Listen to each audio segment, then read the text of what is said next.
Geeks and geekettes.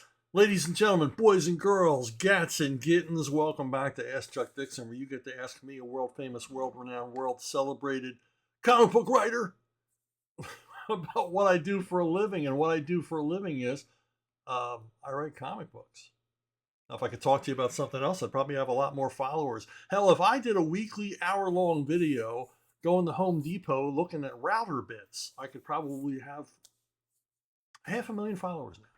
But I choose to talk to you about the only thing I know about, and that's comic books. So let's go, fire away, and don't fall back. Ace Mowick. Which of the annoying sidekick characters do you find the most grating from the various mediums? If you can't narrow it down to one, feel free to rank them and elaborate. Also, how would you fix them without killing or removing them entirely? It's a tall order. It also assumes there's a lot of sidekicks I don't like. I'm not going to name the usuals that everybody can't stand. But the only one that comes to mind is the most useless, the most pointless of all of the sidekicks in any medium, and that's Aqualad. And largely because Aquaman's so pointless, why would you give him a kid's sidekick? Now, I know a whole bunch of you just started writing comments or turned me off. Not an Aquaman fan. I've never made a secret of that. And can you imagine being assigned to write Aqualad? You know, if I were assigned Aqualad, I would just go, well, why don't you just kick me in the balls and throw me down the stairs? I mean, if you don't want me to write for you, just say so, but don't assign me Aqualad. What would you do? I mean, I assume I guess if I was assigned Aqualad, back in the day when I desperately wanted to get into comics, I would have taken it. I might even have done something cool with it, although I cannot for the life of me imagine what that would have been. Completely pointless character. Now the comments are going to come about how fabulous he is and how he's essential to the core of DC Comic Universe, but I ain't buying it. Now, when I was a kid and Captain America came back, I remember that. I remember buying that issue of the Avengers. Very excited. I don't know. I'm not quite sure how I knew who Captain America was, but I knew he was really cool. And Captain America comes back, and he's without Bucky. And when I was a kid, I found Bucky very annoying, even though Bucky was dead. Because Cap just kept moping around about Bucky. And I just wanted Cap to be awesome. I'm a kid. I mean, I don't understand grief. I don't care about grief. I mean, so Cap's just always... The action is always interrupted by Cap just sort of, thinking sad thoughts about Bucky's death and was he responsible and what if Bucky was here? And I sure miss Bucky. So, I kind of didn't like Bucky posthumously, if that makes any sense. Now, there are sidekicks I think are terrific. I love a great sidekick. Not this one. One of my favorites is, and I couldn't find a decent illustration of him, is Nkema. It was Tarzan's monkey sidekick. If you've never read the Tarzan novels, you probably don't know that Cheetah was not in the Tarzan novels. There was no chimpanzee hanging around with Tarzan. And why would he? They're vicious, nasty creatures.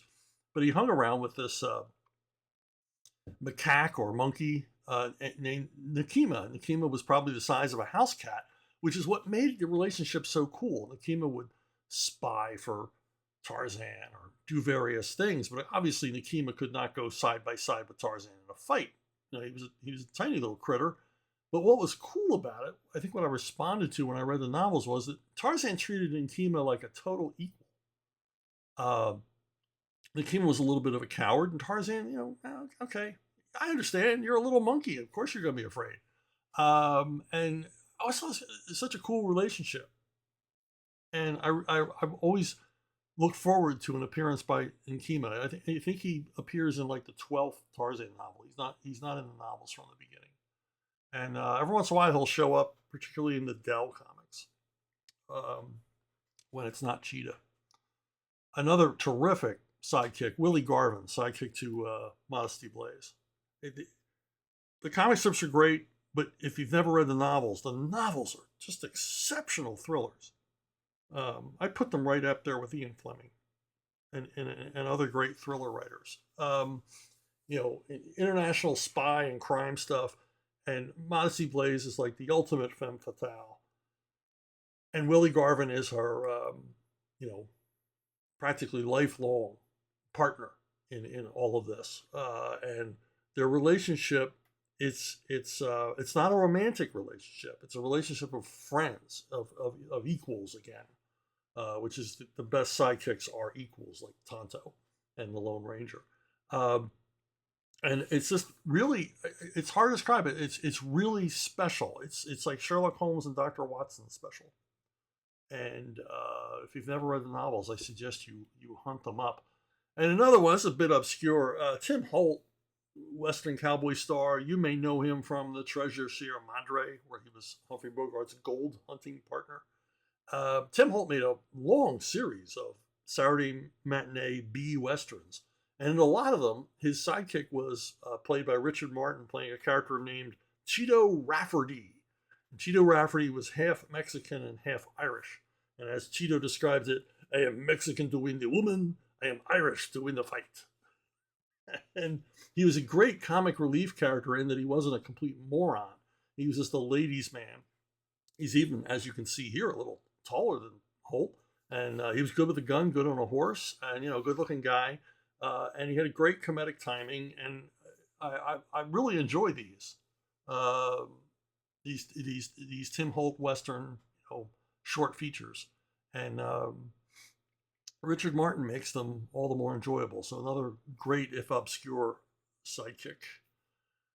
Ian Potash, I read an interview where Stan Lee was asked about why a large number of the characters would have unconventional family units, i.e. Peter Parker only having an aunt and an uncle. His reply was simply that it's harder to keep track of and write for a large family of recurring characters, a problem that doesn't exist when the character is only a small family. Do you relate to this strategy at all? Has this ever been a conscious decision for you? Yeah, I mean, it goes back a long way that, if you have a story and your guy's a family man or a family woman or whatever, you kind of shrink the family down, because you don't want, necessarily the story to be an ensemble cast thing, unless that's the point of it. You want to concentrate on your leads, and maybe for whatever reason you want to have your character have a child but be available for romantic entanglements or what have you. And it's just a way of paring the story down to the main characters, because you've only got so much real estate in a television series or a comic book in which to tell a story. And generally your characters like this are orphans. You got a lot of orphans out there in fiction. This goes all the way back. Oliver Twist, Little Orphan Annie, whatever. And this immediately makes the character an underdog and sympathetic. And you sort of shrunk everything down. Superman, Batman, all the rest. Why am I jumping backwards? Peter Parker, Ditko primarily wanted to make the story about Peter Parker and to make him sympathetic and alone in the world, except for his Aunt May. Obviously, Uncle Ben isn't around following the origin. And because, unless you're writing something like a comic strip like Gasoline Alley, where it's this saga, it's this epic, and you've got this whole world and to explore and all the time in the world to explore it, you can do that, but not in a comic book. Generally, you don't have that kind of room. I remember my kids were going to a private school, and I found out one day when I went to pick them up that Harry Potter had been banned at the school. And I went in and asked the principal. I was always going in and ask the principal questions about because it's a private school. I'm paying for this. I want to know, why are you teaching my kids this, not teaching my kids that, whatever. A little more say than you do at a public school. So I went in and I said, what's the deal with Harry Potter? And she said, well, we don't like the Harry Potter books because he's an orphan, because his parents died at the beginning of the story. And I said, that's going to eliminate a lot of great fiction. And I list, Superman, Batman, Tarzan. all these characters. They said that's just a common fictional trope. The orphan who doesn't realize the significance of their life or who they are until later on. I says, why would you do that? And I think they later removed the ban. I think I reasoned them out of it. I mean, I was no like big advocate for Harry Potter. I really didn't give a damn one way or the other, but I knew Harry Potter wasn't going to, warp kids' minds. And I was surprised because their objection wasn't that it had witchcraft in it or anything like that. It was the orphan bit. So I found kind of odd. But yeah, it's a common trope. Now, when I started doing My Sister Suprema, I wanted to include her whole family. I mean, it was the point. It's her and her little brother. The relationship is key, and I wanted to keep both parents around, because I could get all this story grist out of their reactions and their characters. The dad's kind of a typical dad. He's there. He goes to work. He doesn't want any trouble. He just wants to watch TV at night and be left alone. And the mom is the one driving things. What are the kids doing? Why are they doing it? If anybody's going to find out Suprema's secret of being a superhero, it's going to be mom, because she's watching the kids like a hawk. And so it creates tension. This is one of the reasons that I wanted to keep Jack Drake around, Tim Drake's dad, the third Robin. They kept wanting to kill Jack Drake. Let's kill Jack Drake. He's causing problems in the story and everything else. And I'm like, but the problems that Jack Drake causes in the story is the story. And I really want to keep him around. And I saw, of course, as soon as I left the book, they killed him. I mean, I don't know what it was at DC. They just wanted that character dead. And, so anyway, long story short, you jettison characters that are no good to you, like Chuck Cunningham on Happy Days, as I referenced in an earlier episode. We don't need Chuck Cunningham around. There's no story for him, so get rid of him. Send him off to college and never give him the plane fare back. Joshua Ignatowski, which Rifleman episodes would you recommend as being the best episodes to introduce someone to the series with? If the answer is all of them, then which ones are your favorites? I would start, obviously, with the first few episodes that were written and directed by Sam Peckinpah, because they really lay out the character and his relationship, and what's going on in the town. He's a small-time rancher with a young son to raise. He's a widower, once again, no wife around, unusual family unit. And the first two episodes really set up who Lucas McCain is. And who Lucas McCain is a guy who doesn't take shit from anybody, which, is important to know in the episodes coming up. And, we get to meet Sheriff Micah, and there are very few recurring characters on this show. And just basic, get the basics of what's going on here. They're living on a relatively isolated ranch. We assume half a day's ride out of North Fork, the town. And, whatever. That's the basis of the show, very simple basis of the show, but introduced evocatively and everything else, so the rest of the episodes make sense. Now, moving on to favorite episodes, hands down, it's a two-parter called Waste, and it was written by Robert Culp. The actor Robert Culp wrote this episode, and in it, Lucas and Sheriff Micah and the son, Mark, they travel for whatever reason to this ghost town. And the ghost town is currently occupied by a band of Mexicans, Mexican bandits to be precise, and not nice guys as you might expect. And they put Lucas and Mark and Sheriff Micah through some pretty bad stuff. In this episode, the suspense level is high, and it's a mean story. I mean, we're used to Lucas McCain getting a little ticked off and pumping lead into every bad guy he sees. I mean, that's the premise of the show. That's why you watch the show, to see, how's Lucas going to handle this one. But this one, this is a trial for him, And like I said, it's tough. It's mean. It doesn't look away from the violence. And it's probably Connor's most effective, most, I don't know, driven performance in it. Because boy, does he get angry and scared because his son's there. And these guys are going to kill them. Not subscribe, but kill them. And it's great two-parter. I mean, it's not quite a feature film, as it's only like, in total like 45 minutes long. So it's an hour episode of a show.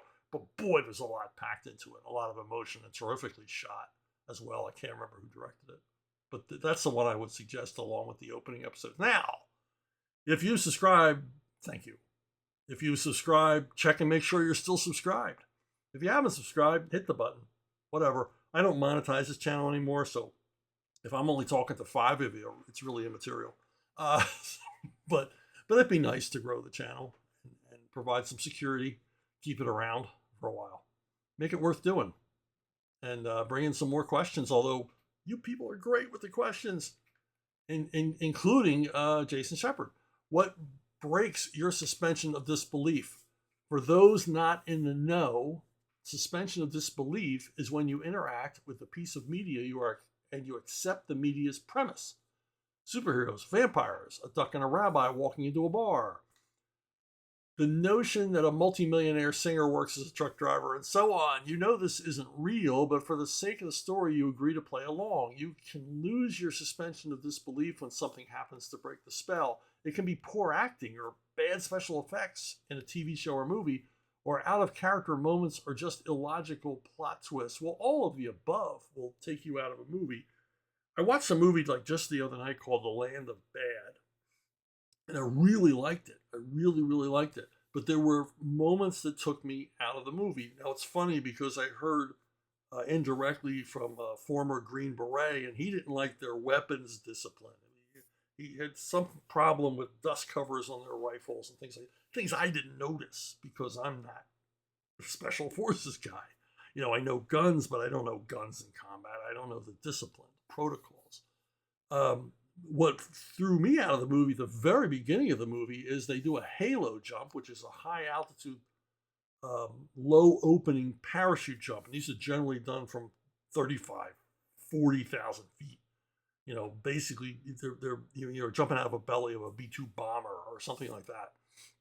And you have to wear oxygen because you're up there so high, in just, freezing temperatures. You're at the edge of space and you're going to parachute out.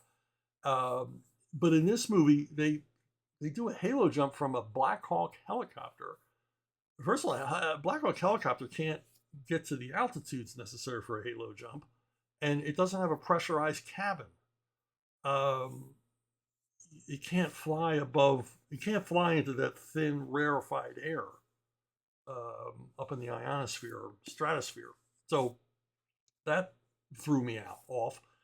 The other thing that threw me off was Russell Crowe was supposed to play a Air Force captain, and he runs the drones. That's the gimmick of the movie. There's a mission in the Philippines, hunter-killer mission in the Philippines, and they're being covered by drones operated from from Nellis Air Force Base just outside of Las Vegas. I mean, it's a cool idea and a realistic idea. Obviously, these things happen. But Russell Crowe is way too old to be an Air Force captain, way too old to still be in the Air Force, and way too fat. I'm nothing against fat people, but Russell Crowe has become dangerously obese. And it was just weird. And every time, and as much as I like Russell Crowe and he gave a terrific performance, when you just saw him, it was like, just took you right out of the movie. You're like, wow, this guy's got to cut down. There needs to be an intervention here. But as I said before, you can, whatever your area of expertise is, when it's presented in a film, if a mistake is made, it can throw you off. I mean, if you're a baker and you're like, oh, I wouldn't put that much yeast into donut dough, nobody else is going to notice that. Or if you're a car mechanic, well, I wouldn't use that wrench. Okay. Again, no one would notice that but you. With me, it's guns. And if I see a gun in period properly being used, everything else, I'm like, ooh, cool gun. If it's not, if it's out of period, if they're using lever action Winchesters in a Civil War movie, I'm like, oh, whoa, takes me right out. I can't really believe the movie. I can't trust the movie at that point, especially if you're doing like a realistic kind of Western. And here, Kurt Russell as Wyatt Earp is packing a buttline special, his signature weapon, and nickel plated, and everything is cool and doesn't take me out of the moment. I'm just going, hey, there's that buttline special that Wyatt Earp used to pack. Now, if you're not doing what's supposed to be a realistic Western, I don't care. If you've presented early on that your Western isn't meant to represent an authentic version of the American frontier, then anything goes. I don't care. You can pull out a Thompson submachine gun as long as the pacing is brisk enough and there's enough action and shooting and fighting. I'm not really that bothered by it. And that goes for anything. I mean, you're watching some gonzo action flick, as opposed to historical drama or realistic crime drama. You're a lot more forgiving. When a guy gets hit by a semi truck and gets right back up again, because you've already bought in. If you're watching like Fast and the Furious or something like that, you've already bought in that this is wacko. I'm not going to see anything realistic here. This is not a Martin Scorsese movie I'm watching. I'm watching popcorn entertainment.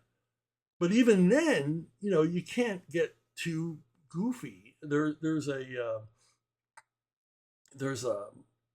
Steven Seagal movie, Out for Justice, and it is I saw it with an audience of drunks on a Saturday night. It was a gas. I mean, screaming and yelling and hooping and hollering and jumping up and down and throwing stuff. I mean, they just dug the hell out of this movie, and it was a great audience experience. And it's just straight up Steven Seagal punching, shooting, and killing movie, and everything's cool until Steven Seagal has this emotional moment in which he talks about his father used to push a cart through the neighborhood, and it's like, oh, okay, well he's supposed to be Italian, and his Italian father was of humble roots. We're learning this is a man of the street.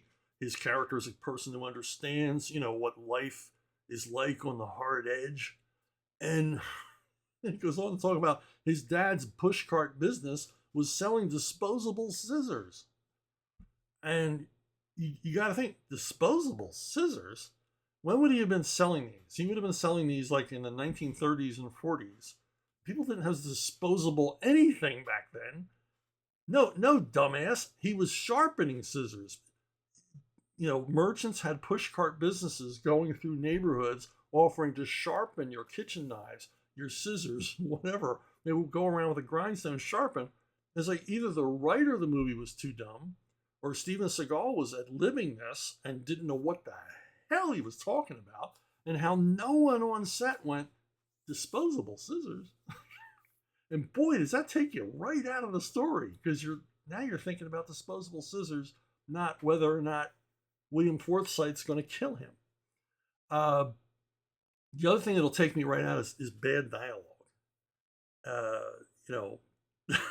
As soon as somebody says I'm too old for this shit, I'm like, oh man, or the many other banal cliches that are in almost every movie.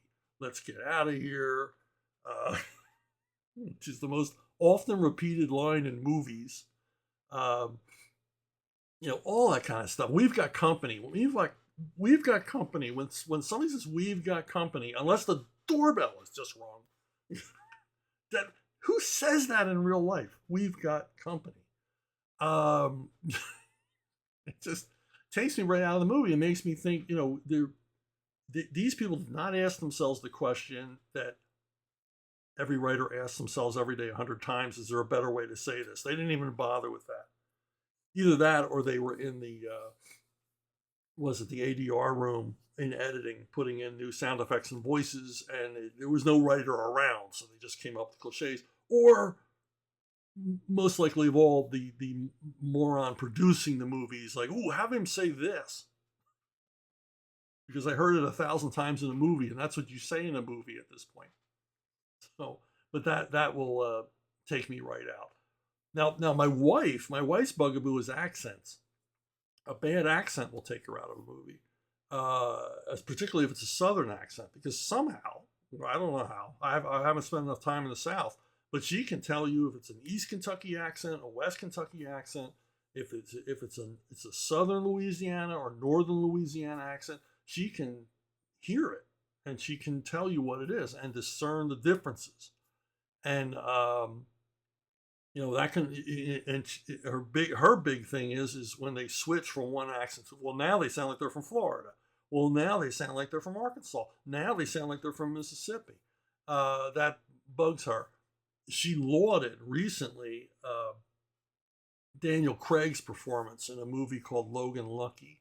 Now here's an English guy, and she said he just nails Kentucky accent. Just nails it. She said he never dropped a stitch. Absolutely perfect throughout. If you've never seen Logan Lucky, I urge you. It's a really fun crime caper comedy with Craig, Adam Driver, and what's his face, Channing Tatum, and it's a good one. It is a goodie. Hey, twin spin. Creatures here for you, Jason. If I could go back in time and make my ideal Superman movie, I'd cast Rock Hudson circa 1960. I've always felt he perfectly captured the look of Kurt Swan's version of the Man of Steel. If you could go back and cast any actor as any comic book character for your dream movie, who would it be? Well, I found this online after you sent me this. Well, you didn't send me this. You sent me the question, and I looked this up, and somebody, the powers of AI made Rock Hudson a Superman. I gotta agree with you. When I first thought about it, yeah, Rock Hudson could have. He has that look. But looking at this, I realized, well, he would have played a really good Clark Kent too, and that's the key to playing Superman. I mean, Clint Walker would have made an awesome Superman, but he wouldn't have been convincing as Clark Kent. But Hudson could pull it off. It would have been. Especially if he did it in the George Reeves vein of, wise ass Clark Kent. The kind of character that Hudson played in so many Doris Day movies. If he played Clark Kent that way, that could have been fun. That could have been a lot of fun. Now, the first one that came to mind when you talk about an actor, if you could go back in time and have anybody, is the Spirit. And I'm not the first person ever to think about this. I think we've all thought about this if you're a Spirit fan. But James Garner in his prime would have been perfect, because the Spirit was an action guy who was quick with his fists and everything else, but he was also a kind of romantic foil.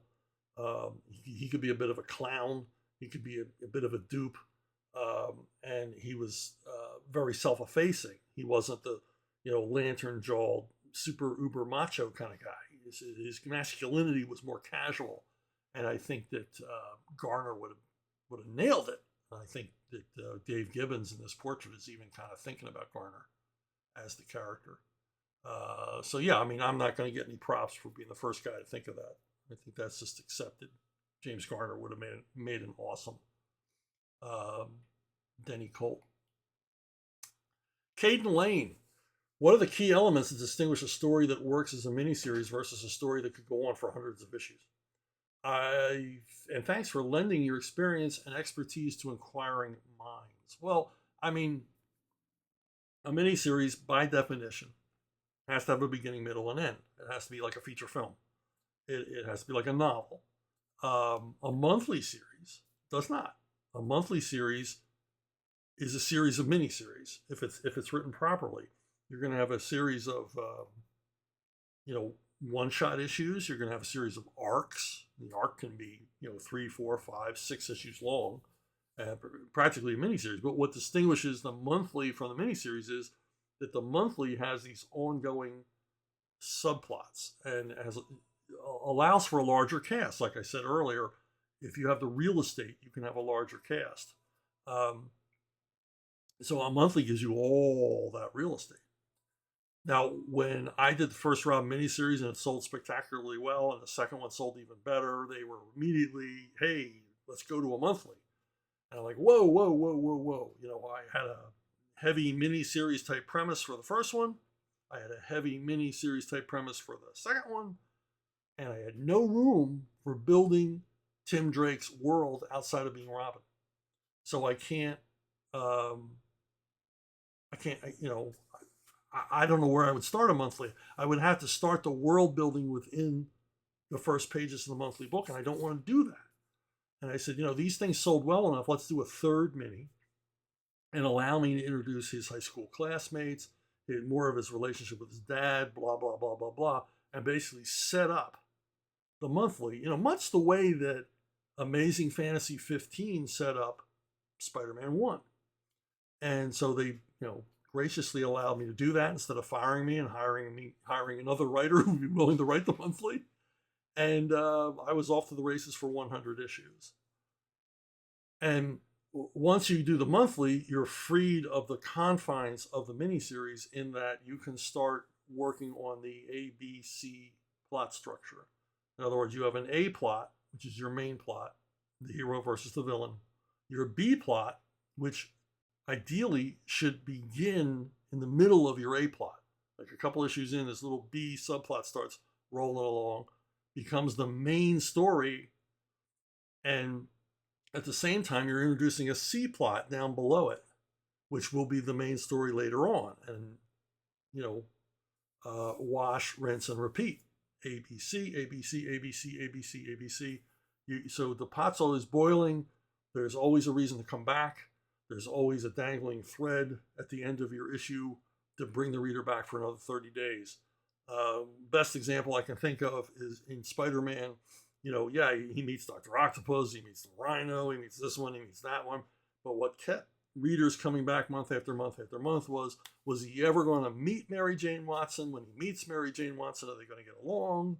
Now here's Gwen Stacy, here's this, here's that. His Peter Parker's romantic life became the thread that made it a monthly. And you see once again, it's all about real estate. Did you have the real estate in a monthly book, a long-running monthly book, to introduce all of these different disparate elements, this connective tissue, to bring the readers back month after month after month, which is not a burden that the miniseries has. The burden the miniseries has is, you know, tell me a hell of a rousing tale with a sacco ending that makes me glad I bought this thing. And next time you do one, I'll pick that one up too. It's called branding. Garrett Davis, I know you're a reader of 2000 AD. I was curious, who was your favorite 2000 AD writer? Right off the top of my head, gotta give it to John Wagner. Still writing today, as far as I'm aware. Just the go-to Judge Dredd guy, along with Alan Grant, created so many of the terrific characters, and still has the touch. Still does it. Still, you know, he's it. He's the man. The other guy, the incredibly prolific Pat Mills, you know, created so many of the great 2000 AD characters. Nemesis the Warlock, a series I still don't fully understand but enjoy entirely. It's different.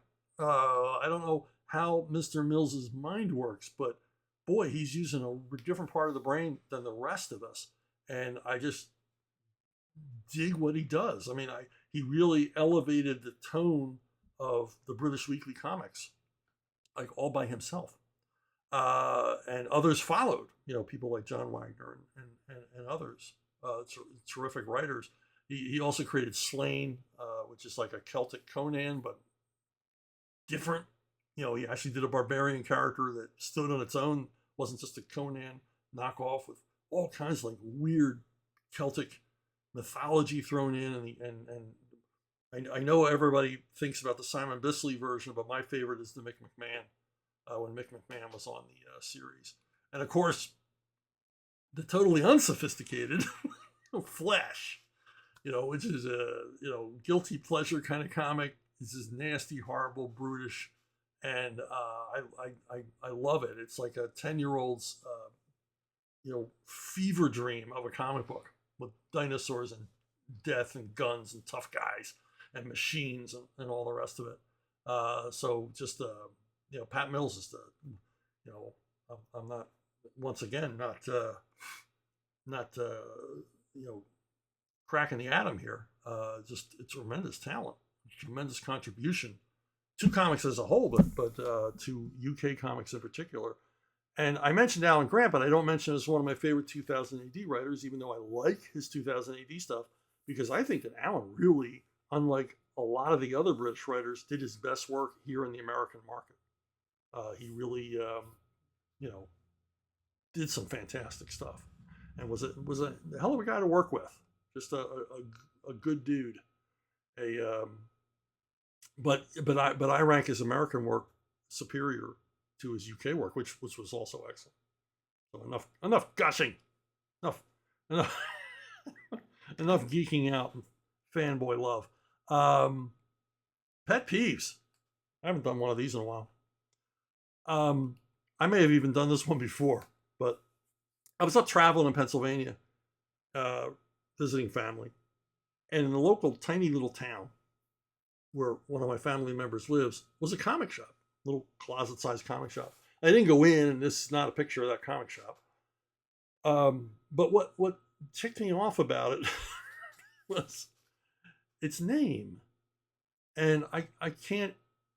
Its name was so bad I can't even remember it. But it was like the Vermilion Avenger or the Lime Green Hornet. It was just a name that didn't tell you anything about the store except you didn't want to go in there. Whatever I can't remember. I remember saying that the name would have been better on a gay bar than a comic shop. The worst crime of all is that the name of the store did not have the word comics in it. So why would you go in? First of all, it's hard enough to get people to go into a comic book shop, even if it does have comic books on it. But you're certainly not going to go in if you don't know it exists. If you don't understand what it is when you see it. It should scream comics. Every comic book shop, they shouldn't be called the Hobbit Hole, or whatever, Heroes Haven, names like that, because it doesn't mean anything. It just means, you want to alert the people that like comics that you're selling comics. So the comic store, Dave's Comics, Comic Book Heaven, something that tells you that it's comic books. I mean, retail comic book sales are hard enough without making it harder, without hiding your light under a bushel, without concealing the identity of your store. Like your store has a secret identity. It's a gift shop for blue-haired grannies, but it really sells comics. Oh yeah, that's my pet peeve. I realize other people's entire web channels is pet peeves, but I throw one at you every once in a while. Hey, if you want to contact me, ask a question, suggest a pet peeve. Bruno Bookstore at gmail.com. Bruno Bookstore, one word, at gmail.com is the best way to reach me. I read the emails all the time, catch up with your amazing communiques and your fantastic questions. And on that same note, thank you for all the great questions this week. Thank you for listening. Thank you for watching. And I'll see you all down the road.